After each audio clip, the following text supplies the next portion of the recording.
Hello guys, welcome to my YouTube channel Shiva's diary. So recently అయితే మేము అరుణాచలం వెళ్ళాము. అమ్మ, అక్క అండ్ బూన్ నలుగురం వెళ్ళాము. సో అరుణాచలం వెళ్ళే వాళ్ళకి చాలామందికి డౌట్స్ ఉండొచ్చు కదా, ఎలా వెళ్తే బెటర్, ఎక్కడ ఉంటే బెటర్ అనేసి. వెళ్ళని వాళ్ళకి ఇంకా కొంచెం కూడా ఐడియా ఉండదు, ఎందుకంటే ఇది కొత్తగా ట్రెండ్ అవుతున్న ప్లేస్ అండ్ చాలా పవర్ఫుల్ ప్లేస్ కూడా. సో నేనైతే ఇది సెకండ్ టైం వెళ్ళడము and first time second time నేను చూసిన డిఫరెన్సెస్ అండ్ ఆల్సో మీకు కావాల్సిన యూస్ఫుల్ ఇన్ఫర్మేషన్ అయితే ఈ వీడియోలో క్లియర్గా చెప్తాను. మీరు ఖచ్చితంగా వెళ్ళాలనుకుంటే మాత్రం ఈ వీడియో చూడండి. చూసిన తర్వాత మీకు నచ్చితే లైక్ చేసి కామెంట్ చేయండి. సో ముందుగా అయితే మేము హైదరాబాద్ టు అరుణాచలంకి అయితే నెంబర్ ఆఫ్ బస్సెస్ ఉంటాయి, కాకపోతే కొంచెం 1 వీక్ ముందు బుక్ చేసుకుంటే బెటర్ అన్నట్టు. పర్ పర్సన్ ఏసీ వచ్చేసి స్లీపర్ 2000 ఉంటుంది అండ్ లేకపోతే సీటింగ్ ఉండి ఏసీ ఉన్నదైతే 1500 ఉంటుంది. సో 4:30 PM పికప్ చేసుకుంటారు. నేనైతే మేక్ మై ట్రిప్ యాప్లో బుక్ చేసుకున్నాను బస్సు. సో నలుగురికి 4 సీట్లు స్లీపర్ బుక్ చేసుకున్నాము. సో మంచిగా కంఫర్టబుల్గా వెళ్ళొచ్చు, ఎందుకంటే ట్రైన్ వచ్చేసి చాలా డిలే ఉంటుంది. సో అరుణాచలంకి వీక్లీ 2 times ట్రైన్ ఉంటుంది, తిరువన్మలై అని ఉంటుంది దాని పేరు. సో ఆ ట్రైన్కి వెళ్ళొచ్చు, బట్ రీచ్ అయ్యేసరికి 3 PM అలా అవుతుంది. నేను విన్నాను, నా ఫ్రెండ్స్ కూడా వెళ్ళారు. సో అలా ఎందుకు, మనకి 1 day half day, more than half day waste అవుతుంది కాబట్టి స్లీపర్ క్లాస్ బుక్ చేసుకొని బస్సు మనం హాయిగా ఎర్లీ మార్నింగ్ రీచ్ అవ్వచ్చు. సో బస్ వచ్చేసి మార్నింగ్ 6 AM రీచ్ అవ్వాలి. కొంచెం డిలే వల్ల 1.5 hour డిలే అయింది. 7:30 అలా రీచ్ అయ్యాము. రీచ్ అవ్వగానే మేమైతే గిరి ప్రదక్షిణ స్టార్ట్ చేద్దామనేసి ఫ్రెష్ అప్ అయ్యి కొంచెం బ్రేక్ఫాస్ట్ చేసేసి వెంటనే గుడి దగ్గరకు వచ్చాము. బట్ ఆ టైం వచ్చేసి 11:30 అలా అవుతుంది. ఫుల్ ఎండ ఉంది, చూస్తున్నారు కదా, అసలు స్వెట్ వస్తుంది. అయినా కానీ ఇక గిరి ప్రదక్షిణ టైం వేస్ట్ చేయకుండా చేస్తే బాగుంటుందని అనుకున్నాము. కానీ గిరి ప్రదక్షిణ ట్విస్ట్ ఏంటంటే మేము కాలినడకన చేయలేదు అన్నట్టు, ఆటోలో చేసాము. ఈ ఎండలో కాలినడకన అంటే కాళ్ళు ఇంకా కాలిపోతాయి అన్నట్టు, అందుకే ఇంకా ఆటోలో చేద్దామని ప్లాన్ చేసుకున్నాము. ఇంకా అమ్మ నడుస్తుందో నడవలు అనేసి అలా అనుకొని మేము గిరి ప్రదక్షిణ అయితే రాజగోపురం దగ్గర దీపం వెలిగించి కొబ్బరికాయ కొట్టి గిరి ప్రదక్షిణ స్టార్ట్ చేసాము. అండ్ రాజగోపురంకి ముందు డైరెక్ట్ టెంపుల్ ముందు కూడా కొబ్బరికాయ కొట్టచ్చు, దీపం వెలిగించవచ్చు. అది మాకు తెలియక ఫస్ట్ అయితే మేము ఇక్కడే దీపం వెలిగించి కొబ్బరికాయ కొట్టాము. సో అందరు ఇలా పక్కనే అన్నీ దొరుకుతాయి, మీరు స్పెషల్గా ఎక్కడ కొనుక్కొని అవసరం లేదు. అరౌండ్ 50 రూపీస్కి ఒక ప్యాక్ లాగా ఇస్తారు. ఒక దీపం, నెయ్యి దీపం ఉంటుంది, కొబ్బరికాయ ఇస్తారు అండ్ హారతి బిల్ల టైప్లో ఒకటి ఉంటుంది, అది ఇస్తారు. సో మనం గిరి ప్రదక్షిణ చేసే ముందు ఖచ్చితంగా రాజగోపురం దగ్గర నుంచే స్టార్ట్ చేయాలన్నట్టు. సో ముందు కనిపిస్తుంది కదా, అదే రాజగోపురం. సో చెప్పాను కదా, నేను ఆటోలో అయితే మేము గిరి ప్రదక్షిణ చేద్దాం అనుకున్నాము. ఆ టైంలో ఎండ ఉంటుంది కాబట్టి. సో చూసారు కదా, స్వెట్కి కుంకుమ అంతా పోయింది. ముందుగా అయితే మేము ఇంద్రలింగం దర్శనానికి వచ్చాము. సో గిరి ప్రదక్షిణ అంటే ఏంటి అనుకుంటున్నారా? అరుణాచలంలో ఒక అరుణగిరి అనే కొండ ఉంటుంది. ఆ కొండ చుట్టూ 8 లింగాలు ఉంటాయి అన్నట్టు, డిఫరెంట్ పేర్లతో. ఆ లింగాలు చాలా పవర్ఫుల్ అన్నట్టు. ఖచ్చితంగా మీరు అరుణాచలం వెళ్తే మాత్రం ఈ గిరి ప్రదక్షిణ నడవలేకపోయినా కానీ ఆటోలో గిరి ప్రదక్షిణ చేయాలి. చేసిన తర్వాత మనము ఇంకా దర్శనం చేసుకుంటే బెటర్ అన్నట్టు. సో మేమైతే ముందుగా ఇంద్రలింగం, తర్వాత అగ్నిలింగం, ఇది వచ్చేసి నైరుతి లింగం. అంటే ఇక్కడ చాలా ఉంటాయి, నేను అన్ని వీడియోస్ తీయాలనుకోలేదు, ఎందుకులే వచ్చిన వాళ్ళు చూస్తారు కదా అనేసి. అన్ని టెంపుల్స్ సిమిలర్గా ఉంటాయి, బట్ డిఫరెంట్ వైబ్ అయితే ఉంటుంది. అన్ని లింగాలు ఉన్నా కానీ మనం ఖచ్చితంగా ఒక్క టెంపుల్ని కూడా మిస్ అవ్వకుండా మనం దర్శనం చేసుకుంటేనే మనకు ఒక సాటిస్ఫాక్షన్ ఉంటుంది అన్నట్టు. సో చూసారు కదా, ఆటో ప్రైస్ గురించి మీకు చెప్దాం అనుకుంటున్నాను ఇప్పుడు. ఆటో ప్రైస్ వచ్చేసి పర్ రౌండ్ ట్రిప్కి మొత్తానికి మనకి వచ్చేసి 700 పడుతుంది. బట్ మేము రూమ్ నుంచి బుక్ చేసుకున్నాము, హోటల్ నుంచి. సో హోటల్ నుంచి బుక్ చేసుకున్నాం కాబట్టి మాకు 800 తీసుకున్నాడు hotel pickup and hotel drop దగ్గరికి. మధ్యలో ఇంకా తినడానికి కూడా ఆపాడు అన్నట్టు. సో చాలా ఓపిక్గా ఉన్నాడు అతను, మంచిగా మాకు సపోర్ట్ చేశాడు ఆటో అతను. చూసారు కదా, దర్శనం చేసుకొని ఇంకా కొంచెం రిలాక్స్ అవుతున్నాము, వాటర్ తాగుతున్నాము. చాలామంది అయితే వస్తున్నారు. అప్పుడే దర్శనం అంటే అప్పుడే పౌర్ణమి రోజులు దాటిన నెక్స్ట్ డేనే కాబట్టి జనాలు కూడా ఎక్కువగానే ఉన్నారు. సో అమ్మ, అక్క వచ్చేసి ఫస్ట్ టైం. నేను, బూన్ అయితే సెకండ్ టైం కూడా వచ్చాము. బట్ మేమేంటంటే లాస్ట్ టైం దర్శనం చేసుకున్నప్పుడు గిరి ప్రదక్షిణ మేము నైట్ 12 తర్వాత స్టార్ట్ చేసాము. ఆ టైంకి అయితే ఈ టెంపుల్స్ అన్నీ క్లోజ్ ఉంటాయి. సో బెటర్, నా ఒపీనియన్ ఏంటంటే మార్నింగ్ దర్శనం చేసుకొని ఈ టెంపుల్స్ నైట్ గిరి ప్రదక్షిణ చేసే టైంకి బయట నుంచి మొక్కుకోవచ్చు. ఇది వచ్చేసి మోక్ష మార్గం. మోక్ష మార్గం వచ్చేసి లాస్ట్ 7 లింగాస్ దాటిపోయిన తర్వాత 8 లింగాకి 7th లింగాకి మధ్యలో ఉంటుంది. ఖచ్చితంగా ఇది గుర్తుపెట్టుకోండి. ఎందుకంటే మేము ఫస్ట్ టైం ఈ మోక్ష మార్గంని చూడకుండా అలానే నడుస్తూ వెళ్ళిపోయాను. ఎందుకంటే చీకట్లో మాకు కనిపించలేదు. ఆ టైంలో అక్కడ ఉన్నారా జనాలని కూడా చూసుకోలేదు. మేము నడుస్తూనే ఉన్నాము ఇంకెప్పుడు అయిపోతుంది అనేసి. సో మోక్ష మార్గం దగ్గరనే ఇక్కడ కొబ్బరి బొండాలు కూడా అమ్ముతున్నారు. సో మేమైతే మార్నింగ్ టైంలో అయితే మోక్ష మార్గంని వెళ్ళాలనుకోలేదు. ఆ ఎండలో ఎవరు నిలబడతారనేసి. ఎట్లాగో నైట్ కొంచెం చూడ్డానికి బాగుంటుంది, ఇంకా అప్పుడు ఏం ఎండ ఉండదు అనేసి అనుకున్నాము.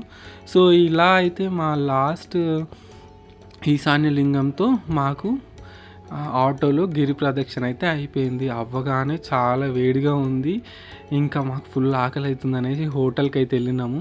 అక్కడనే ఆటో అతనికి చెప్పాను, ఏదైనా ఒక హోటల్కి తీసుకెళ్ళండి మీల్స్ తినడానికి అని చెప్పాను. సో పర్లేదు అనుకొని వెళ్ళాం. కానీ లోపల చూడ్డానికి హోటల్ మంచిగా ఉంది, బట్ ఫుడ్ మాత్రం నార్మల్. అసలు మన తెలుగు వాళ్ళకి నచ్చకపోవచ్చు. అన్నీ సాంబార్ సాంబార్ సాంబార్ అని వాటరే ఉన్నాయి. సో మీరు కూడా తినాలనుకుంటే మాత్రం చిన్న చిన్న హోటల్స్లో మీకు తినడం బెటర్. ఇక్కడ ప్రైస్ కూడా ఎక్కువనే ఉంది. స్పెషల్ మీల్స్ వచ్చేసి 180 రూపీస్ ఉంది. నార్మల్ మీల్స్ వచ్చేసి 110 రూపీస్ పర్ హెడ్ ఉంది అన్నట్టు.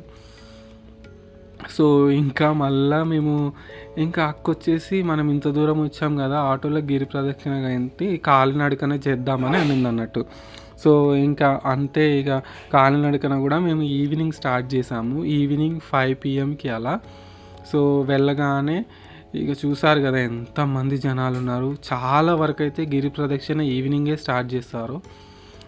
ఎందుకంటే ఈ ఎండాకాలం అస్సలే అవ్వదు ఇంకొవరికి, కాళ్ళు కాలిపోతాయి. ఎందుకంటే చెప్పులు లేకుండా నడుస్తాం కాబట్టి. అండ్ కొంతమంది అయితే సాక్స్ వేసుకుంటారు, కొంతమంది అయితే పర్లేదు అనేసి షూ కూడా వేసుకొని నడుస్తారు అన్నట్టు. మెయిన్ ఇంపార్టెంట్లీ చెప్పులు లేకుండా నడిస్తేనే మనకు పుణ్యం ఉంటుందని అయితే నేను నమ్ముతాను. సో ఇంకా మాకు తర్వాత తెలిసింది కదా, రాజగోపురం దగ్గర కూడా వెలిగిస్తున్నారు, కొబ్బరికాయ కొడుతున్నారు అనేసి. ఇంకా వెంటనే మేము రాజగోపురం దగ్గరకు కూడా వెళ్ళామన్నట్టు. ఇంకా ఈవినింగ్ టైంలో ఇక్కడ కూడా మేము దీపం వెలిగించాము అందరం ఒక్కొక్కటి, అండ్ కొబ్బరికాయ కూడా కొట్టాము. చూసారు కదా రాజగోపురం ఎంత పెద్దగా ఉందో. వీడియోలో మీకు ఇలా కనిపిస్తుంది కానీ రియల్గా వెళ్తే ఇంకా పెద్దగా. అసలు తమిళనాడు టెంపుల్స్కి ఆర్కిటెక్చర్ అనేది మనం చూస్తే అసలు కళ్ళు తిరిగిపోతాయి, అలా ఉంటుంది అన్నట్టు.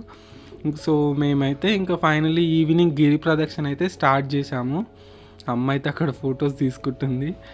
ఇంకా కొన్ని ఫొటోస్ అయితే క్లిక్ చేసుకున్నాం, మంచిగా వచ్చాయి మాకు ఈ గోపురంతో. ఇలా 8 గోపురాలు ఉంటాయి అరుణాచలం టెంపుల్కి. చెప్పాను కదా, ఫస్ట్ వచ్చేసి ఇంద్రలింగం. ఇంకా మేము యాక్చువల్లీ ఆటోలో వెళ్ళినప్పుడు ఏంటంటే కొన్ని తొందరగా ఆ ఎండలో హడావిడిగా కొన్ని అసలు చూడలేదు, సైడ్స్ కూడా చూడకుండా వెళ్ళాము. బట్ నడుస్తూ వెళ్తే మాత్రం చాలా టెంపుల్స్ మనకు కనిపిస్తాయి. మనకు ఓపిక ఉంటే ప్రతి ఒక్క టెంపుల్ని దర్శనం చేసుకోవచ్చు. ఓపిక లేకపోతే ఓన్లీ మన 8 లింగాలను దర్శనం చేసుకొని వెళ్ళొచ్చు అన్నట్టు. ఎలాగో నైట్ అయితే టెంపుల్స్ క్లోజ్ ఉంటాయి, బయట నుంచే మొక్కోవాల్సి వస్తుంది. సో కొన్ని అయితే 9 వరకు 10 వరకు ఓపెనే ఉంటాయి. సో మీరు వెళ్ళి దర్శనం చేసుకోవచ్చు. సో ఇలా మేమైతే తిరువణమలై మొత్తం స్ట్రీట్స్లో నడుస్తూ వెళ్ళామన్నట్టు. And main importantly Ramana Maharshi ఆశ్రమం. అసలు లాస్ట్ టైం వచ్చినప్పుడు రమణ మహర్షి ఆశ్రమం మేము చూడలేకపోయాము, టైం తక్కువ ఉండడం వల్ల. సో ఈసారి అయితే ఖచ్చితంగా వెళ్ళాలనుకున్నాను. వెళ్ళిన తర్వాత అక్కడున్న వైబ్ మాత్రం చాలా సూపర్. వెళ్ళాలనుకున్న వాళ్ళు మాత్రం 1 డే రమణ మహర్షి ఆశ్రమంలో ఉన్నా కానీ మీకు అంత పీస్ ఉంటుంది మెడిటేషన్ చేయడానికి. సో ఖచ్చితంగా మీరు అలా ప్లాన్ చేసుకొని వెళ్ళండి. అరుణాచలం 1 డేలో అవ్వదు, 2 డేస్ ఉండేలా ప్లాన్ చేసుకోండి. చూసారు కదా, ఇక్కడైతే మధ్యలో గిరి ప్రదక్షిణ మధ్యలో ఫ్రీ ఫుడ్ కూడా పెడుతున్నారు. ఫుడ్ మాత్రం చాలా టేస్టీగా ఉంది, ఇంట్లో చేసుకున్నట్టే చాలా నీట్గా. హోటల్స్లో తినడం కంటే ఇక్కడ తినడం బెటర్ అనిపించింది. మనం అలా ఫుడ్ కోసం మనం ఏమైనా మనకి ఇష్టం ఉంటే మనం కొంచెం మనీ కూడా డొనేట్ చేయొచ్చు, అది మన ఇష్టం. లేకపోతే ఇంకా అవసరం లేదు. మధ్యలో జింకలు అవన్నీ కూడా వస్తాయి గిరి ప్రదక్షిణ మధ్యలో. చూస్తున్నారు కదా, ఇంకా చాలా వరకు అయితే అక్కడ కీరా, క్యారెట్ అవన్నీ కొనుక్కొని కూడా తినిపిస్తారు గిరి ప్రదక్షిణ వెళ్ళిన వాళ్ళు. అప్పటికైతే ఇంకా ఆల్మోస్ట్ ఒక 7-8 కిలోమీటర్స్ అయితే దాటిపోయినాం మేము. అప్పటికి ఇంకా ఫస్ట్ టైం ఏమైందంటే వర్షంలో నడిచాము, కాళ్ళు తిమ్మిర్లు ఎక్కినాయి అన్నట్టు పెయిన్ అనిపించింది. బట్ ఇప్పుడు కొంచెం పెయిన్ అనిపిస్తుంది ఆగితే మాత్రం. ఆగకుండా నడిస్తే కొంచెం ఓకే, నార్మల్గా నడుస్తున్నాం అన్న ఫీలింగ్లోనే ఉంది. లెగ్స్ మాత్రం కొంచెం సెన్స్ అయితే ఉంటుంది, ఎందుకంటే మనం ఎప్పుడూ నడస్తలేం కదా ఇంత లాంగ్లో, అండ్ ఆల్సో అది కూడా చెప్పులు లేకుండా. సో అలవాటు లేని వాళ్ళకి కొంచెం అలా అనిపిస్తుంది. బట్ నేనైతే చెప్తాను, ఖచ్చితంగా ఇది ఒక బ్యూటిఫుల్ ఎక్స్పీరియన్స్, లైఫ్లో చేయాలి. ఇది మీకు తెలియని కాన్ఫిడెన్స్ అయితే ఇస్తుంది అని అనుకుంటున్నాను. ఎందుకంటే ఎవరు ఇలా నడవరు, 1 కిలోమీటర్స్కే ఆటోనో ర్యాపిడోనో బుక్ చేసుకుందాం అనుకునే రోజులు ఇవి. బట్ ఈ గిరి ప్రదక్షిణ అనే కాన్సెప్ట్ వచ్చేసి చాలా పవిత్రమైనది. మీరు కూడా ట్రై చేయండి. అరుణాచలంలో మెయిన్లో దర్శనం ఎంత ఇంపార్టెంటో గిరి ప్రదక్షిణ కూడా అంతే ఇంపార్టెంట్. సో ఇక్కడ మధ్యలో కొన్ని టెంపుల్స్ వస్తాయని చెప్పాను కదా, ఆ టెంపుల్స్లో మనం కూడా దర్శనం చేసుకోవచ్చు. అండ్ ఆల్సో తినడానికి చాలా స్టాల్స్ ఉంటాయి, మీరు తినకుండా వెళ్ళినా కానీ మధ్యలో ఎన్నో తినుకుంటూ వెళ్ళొచ్చు. సో ప్రాబ్లం ఏమి ఉండదు. ఇంకా కాళ్ళు నొచ్చినా కానీ మనకి మసాజ్ సెంటర్స్ ఉంటాయి. ఇంకా చూసారు కదా, మాకు ఇంకా కొంచెం రెస్ట్ తీసుకుందాం అనేసి ఛాయ్ తాగుతున్నాము. ఛాయ్ కూడా బాగానే ఉంది. మధ్యలో టెంపుల్స్ అని చెప్పాను కదా, ఇక్కడ వారాహి అమ్మవారు ఉన్నారు. ఈ టెంపుల్స్ అన్నీ కొత్తగా కన్స్ట్రక్షన్ అయితే చేస్తున్నారు, చాలా బాగుంది. ఇంకా ఆల్మోస్ట్ అయిపోతుంది అని అనుకున్నాము.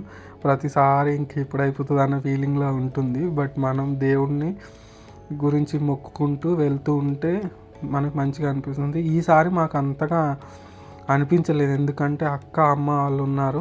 లాస్ట్ టైం వచ్చేసి మా ఫ్రెండ్స్తో వచ్చినా కానీ వాళ్ళు తొందర వెళ్ళిపోయారు. ఇంకా వాళ్ళకి ఆగకుండా వెళ్ళారు, మాకు సాటిస్ఫాక్షన్ ఉండలేదు. నేను భూని ఇద్దరం మెల్లగా నడుస్తూ వెళ్ళాము, వాళ్ళైతే ఇంకా మమ్మల్ని వదిలేసి ఫాస్ట్గా వెళ్ళిపోయారు అన్నట్టు. సో చూసారు కదా, మోక్ష మార్గం మేము కూడా వెళ్ళాము. సో మేము వెళ్ళిన టైంకి 1.5 hour అలానే లైన్లో నిల్చున్నాము. అరౌండ్ 1 దాటింది, ఆ టైంకి కూడా ఇంతమంది జనాలు ఉన్నారు. సో అక్క వచ్చేసి ఖచ్చితంగా మనం మోక్ష మార్గంలో వెళ్దాము అనండి. నాకు కూడా వెళ్ళాలని ఉండే, ఎందుకంటే లాస్ట్ టైమే మిస్ చేసాం, మళ్ళీ ఎప్పుడు వస్తాము అనేసి. ఫైనల్లీ అయితే నేను కొంచెం హైట్ ఉండడం వల్ల అసలు టెన్షన్ అయింది, అరే వస్తానా రానా అనేసి. బట్ చూసాను కదా, ఈజీగానే వచ్చింది. అతను చెప్తున్నాడు ఇలా రండి అని. సో అక్క కూడా ఫైనల్లీ సక్సెస్ఫుల్లీ మన మోక్ష మార్గం నుంచి అయితే వచ్చాము. ఇంకా మోక్ష మార్గం అయిపోయిన తర్వాత ఇంకా మనకి ఈశాన్య లింగం ఉంటుంది, అది తెలిసిందే కదా. సో హోటల్ వచ్చేసి నా ఫ్రెండ్ వాళ్ళు నాకు రికమెండ్ చేశారు. సో ఇది వచ్చేసి విఎస్ఎస్ గ్రాండ్ అని హోటల్ ఉంటుంది. మీకు కావాలంటే నాకు కామెంట్ చేయండి, నేను డీటెయిల్స్ అయితే ఇస్తాను. రూమ్ ప్రైస్ వచ్చేసి నాన్ ఏసీ 2500, దాంట్లో 2 డబల్ కాట్ బెడ్స్ ఉంటాయి. ఆ వీడియో కూడా నీకు చూపిస్తాను. అదే ఏసీ ఉందనుకో, same room as it is ఉంటుంది, ఏసీ కూడా ఉంటుంది. ఏసీ ఆన్ చేస్తే వాళ్ళు 3500 తీసుకుంటారు. రూమ్ వాల్యూ అయితే బెటర్ అనుకోవచ్చు, ఎందుకంటే 4 మెంబర్స్కి ఇంత పెద్ద రూము అండ్ సేమ్ ప్రైస్. ఎందుకంటే సింగిల్ రూమ్కే 1500 ఉంటాయి నార్మల్గా, అలాంటిది 2 రూమ్స్ ఇలా ఇచ్చి మనకి ఇస్తున్నారు కాబట్టి అఫోర్డబుల్ అనుకోవచ్చు. చాలా నీట్గా ఉంది అండ్ వాళ్ళ హాస్పిటాలిటీ అయితే నచ్చింది నాకైతే. వెళ్ళాలనుకుంటే వెళ్ళొచ్చు. ఇది టెంపుల్కి ఒక 900 మీటర్స్లో ఉంటుంది, వాకబులే ఉంటుంది. సో కావాలంటే నేను డీటెయిల్స్ అయితే పెడతాను. చూసారు కదా, ఇక్కడ ఇంకా నెక్స్ట్ డే మార్నింగ్ మేమైతే మెయిన్ టెంపుల్ దర్శనానికి అయితే వచ్చాము. సో లేవాలనుకున్నాము తొందరగా, బట్ అవ్వలేదు. నేను ఒక మెయిన్ ఇన్స్ట్రక్షన్ ఇద్దామనుకుంటున్నాను. ఇక్కడ ఏంటంటే, మీరు గిరి ప్రదక్షిణ వెళ్ళగానే 4 AM దర్శనం వెళ్తే మాత్రం మీకు కొంచెం ఈజీగా 1 hour 1.5 hourలో దర్శనం అయిపోతుంది. బట్ లేట్ చేస్తే మాత్రం మాలాగా 4.5 hours దర్శనం అవుతుంది అన్నట్టు, అంత టైం పట్టింది. సో అనుకున్న ప్లాన్స్ అన్నీ అలా ఇలా అయిపోయినాయి అన్నట్టు. షాపింగ్ చేద్దాం అనుకుంటే అక్క వాళ్ళు, అది కూడా అవ్వలేదు. వెంటనే వెళ్ళేసి రూమ్ వేకేట్ చేయాల్సి వచ్చింది. ఇంకా దర్శనం అవ్వగానే మేము ఇంకా పాండిచ్చేరికి బయలుదేరాము. Thank you guys. ఈ వీడియో నచ్చితే లైక్ చేయండి.